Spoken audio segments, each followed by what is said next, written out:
नमो नमः बच्चों आज हम कक्षा नवम का एकादश पाठ को पढ़ेंगे। एकादश पाठ पर्यावरणम का तात्पर्य है परि प्लस आवरणम। परि मतलब चारों तरफ से जो घिरा हो उसके लिए हम पर्यावरण कहते हैं।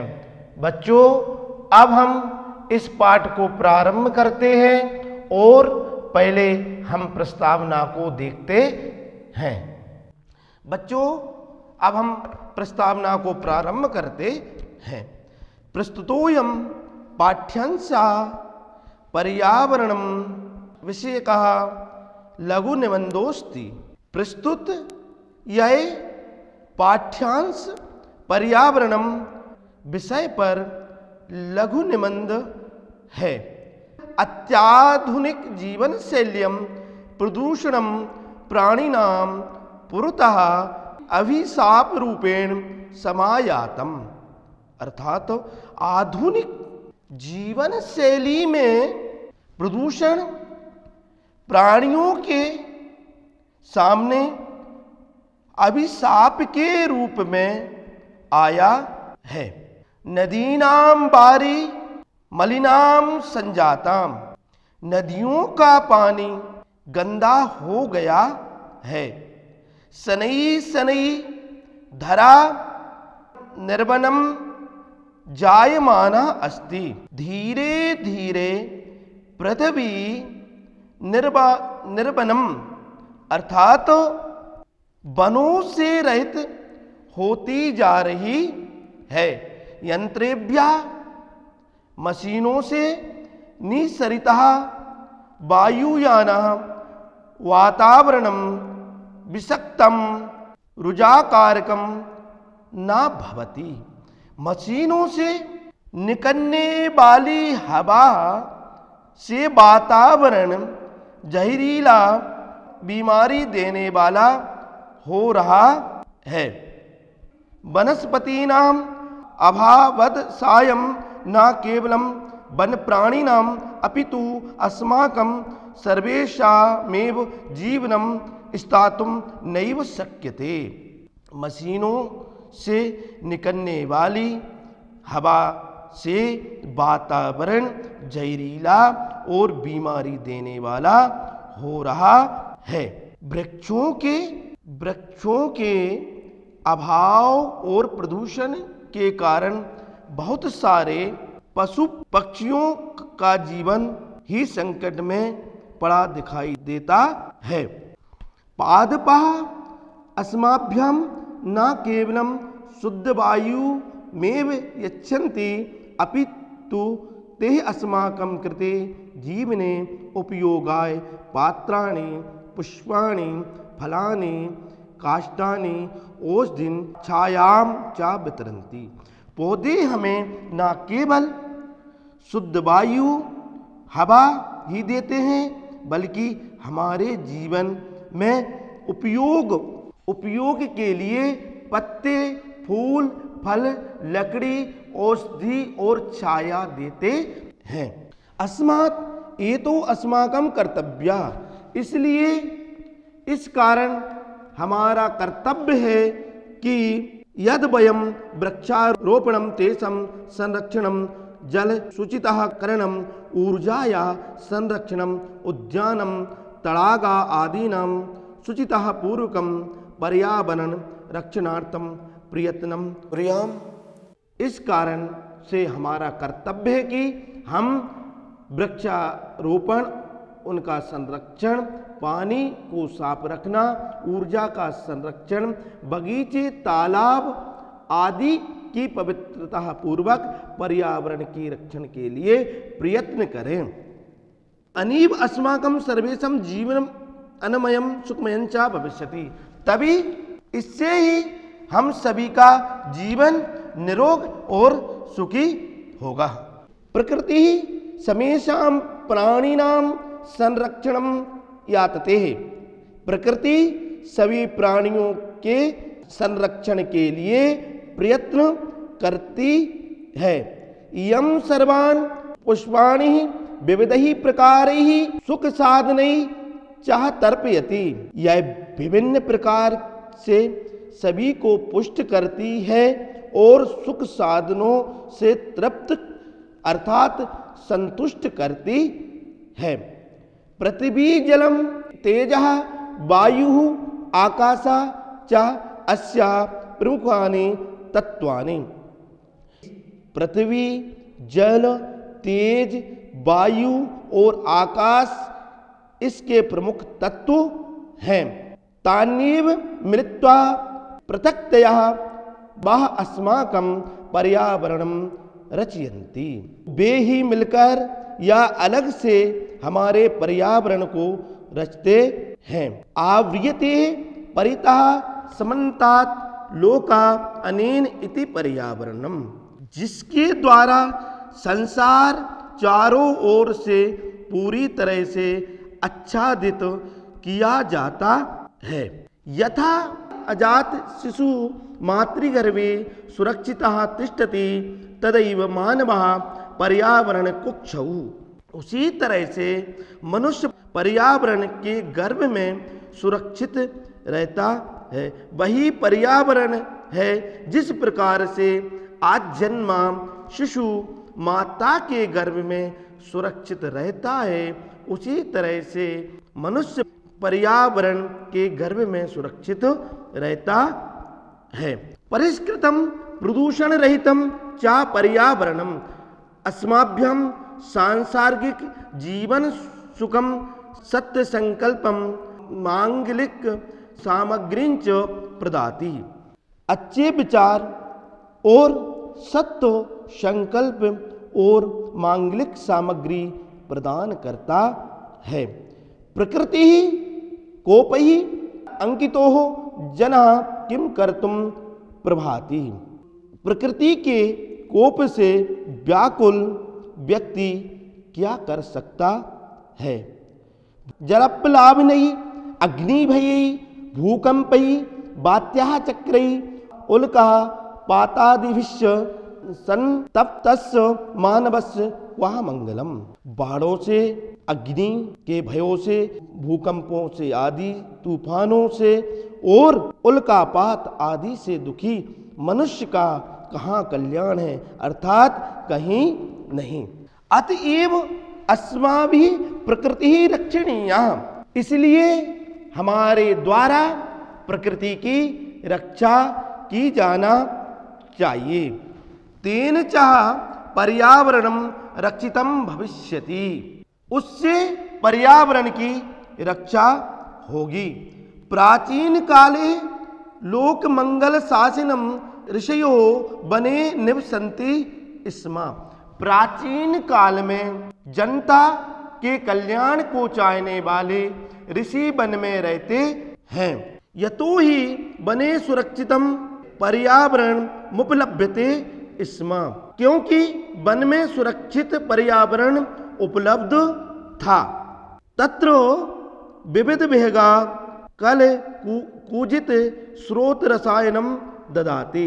वहाँ विभिन्न प्रकार के पक्षी अपने मधुर कूजन से कानों को अमृत प्रदान करते हैं। सरितो गिरि निर्जरास अमृत स्वादु निर्मलम जलम प्रयच्छति। नदियों और पहाड़ों से निकलने वाले झरने अमृत के समान स्वाद वाला निर्मल जल प्रदान करते हैं। वृक्षः लतास् फलानि पुष्पाणि इंद्रकाष्ठानि च बहुल्येन समुपहरन्ति। वृक्ष और लताएं फल, फूल और ईंधन के लिए लकड़ी बहुत मात्रा में अच्छी प्रकार से प्रदान करती है। शीतल मंद सुगंध वन पवन औषधि कल्पम प्राणवायु वितरन्ति। ठंडी धीरे धीरे चलने वाली सुगंधित वन की वायु औषधि के समान प्राणवायु ऑक्सीजन को बांटती है।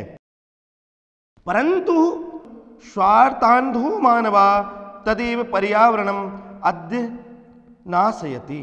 परंतु स्वार्थ में अंधा मनुष्य उस ही पर्यावरण को आज नष्ट कर रहा है। स्वल्प लाभाय जना बहुमूल्यानि वस्तूनि नाशयति। थोड़े से लाभ के लिए मनुष्य बहुमूल्य वस्तुओं को नष्ट कर रहे हैं।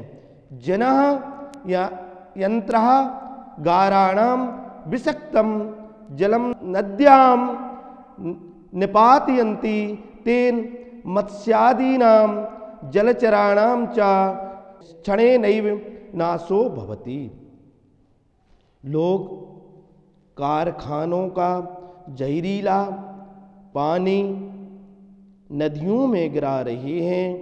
उससे मछली आदि एवं पानी में रहने वाले जीवों का क्षण में ही विनाश हो जाता है। नदी जलमपि तत्समर्था अपेयम जायते। नदियों में गिरा रहे हैं, वह नदी का पानी भी पूर्ण रूप से ना पीने योग्य हो जाता है। मानवा व्यापार वर्धनाय वन वृक्षान निर्वेकम छिन्दन्ति। मनुष्य व्यापार बढ़ाने के लिए वन में वृक्षों को बिना सोचे समझे काटे जा रहे हैं। तस्मात् अवृष्टि प्रवर्तते, जिससे अवृष्टि वर्षा न होने की समस्या बढ़ रही है। वन पशावश शरण रहिता ग्रामेषु उपद्रवम विदति। वन के पशु बेसहारा होकर गाँव में उपद्रव करते हैं। शुद्ध वायु भी वृक्षकर्तान संकटपानो जायते। पेड़ के काटने की समस्या बढ़ रही है और वन के पशु बेसहारा होकर गांव में उपद्रव करते हैं।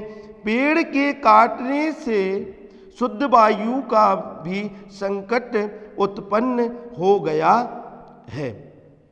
एवं ही स्वार्थांध मानवैः प्रकृतिमेव उपगता प्रकृति एव सर्वेषां विनाशकर्त्री भवति। इस प्रकार स्वार्थ में अंधे मनुष्य के द्वारा बदली गई प्रकृति ही उनका विनाश करने वाली हो गई है। प्रकृति मुपागते पर्यावरणे विविधा रोगा भीषण समस्याश्च संभवन्ति। पर्यावरण में परिवर्तन होने से विभिन्न रोगों और भीषण समस्याएं उत्पन्न हो रही हैं। तत् सर्वमिदानीं चिंतनीयम प्रतिभाति। यह सब इस समय सोचने के योग्य प्रतीत होता है। धर्मो रक्षते रक्षिता। हमें धर्म की रक्षा करना चाहिए। इत्यार्ष वचनम, यह हमारा वाक्य है, यह वैदिक ऋषियों का वचन है। पर्यावरण रक्षणमपि धर्मस्वांग मिति ऋषिया प्रतिपादितवन्ता। अतएव वापि कूप तड़ाग आदि निर्माणम देवयतन विश्राम ग्रहादि स्थापनस्य धर्म सिद्धे स्तोत्रे रूपेण अंगीकृतम। पर्यावरण की रक्षा करना ही धर्म का ही एक अंग है, ऐसा ऋषियों ने प्रमाणित किया है। इसलिए ही बावड़ी किया है। वैदिक ऋषियों का वचन है, पर्यावरण की रक्षा करना ही धर्म का ही एक अंग है, ऐसा ऋषियों ने प्रमाणित किया है। कुक्कुरा, शूकरा, सर्पा नकुलादि स्थालचरः मत्स्य कच्छप मकर प्रवृत्त्या जलचराश अपि रक्षणीयः यथा ते स्थाल मलानाम अपनोदिनः जलमलानाम अपहारिणस्य प्रकृति रक्षणायाः एव लोकरक्षा संभवति इत्यत्र नास्ति संशयो। कहते हैं इसलिए ही बावड़ी, कुएं, तालाब आदि का निर्माण और मंदिर, विश्राम गृह, धर्मशाला आदि की स्थापना धर्म की सिद्धि के साधन के रूप में स्वीकार किए गए हैं।